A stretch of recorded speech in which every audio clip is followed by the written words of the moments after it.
വത്സലരേ ദൂരത്തെന്തിനു നിൽക്കുന്നെൻ അരികിൽ വരുവിൻ ശ്ലോമോ തരുവിൻ പ്രാർത്ഥിച്ചിടുവിൻ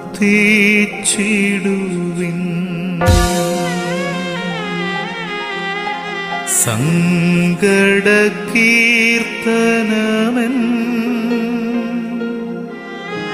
പേർക്കായി പാടിടുവിൻ